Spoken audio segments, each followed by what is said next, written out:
Bonjour. Pour celles et ceux qui ont réalisé la lampe téléphone, voilà un petit update pour la rendre encore plus sympa. Et tout ça grâce à un petit module incroyable que j'ai trouvé sur AliExpress pour la somme complètement déraisonnable de 1 euro, qui est en fait un interrupteur sensitif, donc marche-arrêt et également variateur. Donc on va l'installer, c'est pas très compliqué, c'est pas très long. Faut juste une ampoule 12 volts, mais qui est dimmable, sinon ça marche pas. Mais vous allez voir, le résultat est vachement sympa. Le principe de fonctionnement est d'une simplicité désarmante. Là vous avez deux bornes in, voilà, donc c'est là où on va mettre le 12 volts, plus, moins. Et de l'autre côté, out. Et c'est là où on va mettre la lampe. Sachant que du côté de la lampe, la polarité n'est pas importante. Voilà, allez, on réalise ce câblage. Ce que je vais faire, c'est que je pense que je vais le mettre là, en dessous, que ça sera à peu près comme ça, et je vais le maintenir avec de la colle chaude. Pourquoi? Parce qu'il n'y a pas de travail mécanique dessus, donc ça devrait suffire. Bon, je vous ai fait grâce du câblage, hein. Il y a juste l'arrivée là, sur le in, la sortie là, et puis voilà. On va maintenant positionner ce module dans le fond du couvercle, remonter tout, et puis on va voir si ça marche. Bon, un peu de colle chaude.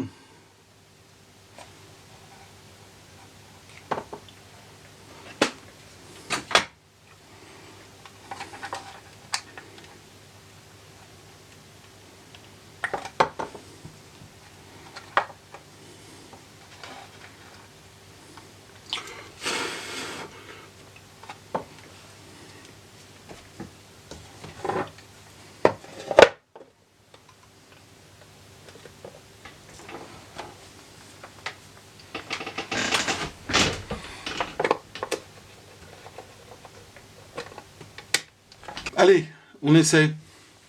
Donc c'est quelque part par là. Ça marche. Donc on peut...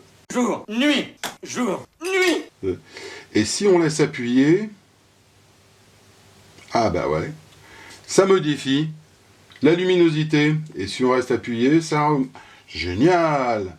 Ben voilà, je remets tout ça en place. Et puis la nouvelle lampe sera maintenant... version 2. Hop, hop, hop, hop, hop, hop, hop, hop, hop. Alors au labo, ça marchait super bien.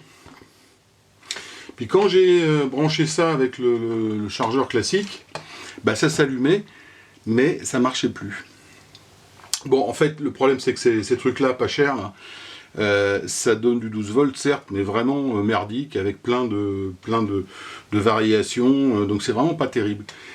Donc faut filtrer, d'autant plus que ça fonctionne par induction, donc si le courant n'est pas tout à fait propre, bah ça marche pas. Donc, le bon vieux condensateur, hein. Donc là j'ai mis un petit condensateur chimique de 33 microfarads. Faites bien gaffe à la tension, parce que si ça résiste pas à 12 volts, il peut exploser. Bon, donc là c'est un 16 volts, c'est un peu borderline, mais ça va. Donc là, je mets l'alimentation et ça marche. Voilà, donc c'est jamais aussi simple qu'on l'espère, c'est jamais aussi compliqué qu'on le craint et jamais aussi simple qu'on l'espère. Donc là, il faut mettre entre le plus et le moins, avec la bonne polarité, un petit condensateur pour filtrer l'alimentation. Et voilà, maintenant ça marche. Si vous tombez juste sur cette vidéo, vous allez vous demander ce que c'est que cette lampe téléphone, donc je mets un lien par là pour que vous voyiez la réalisation de cette lampe téléphone.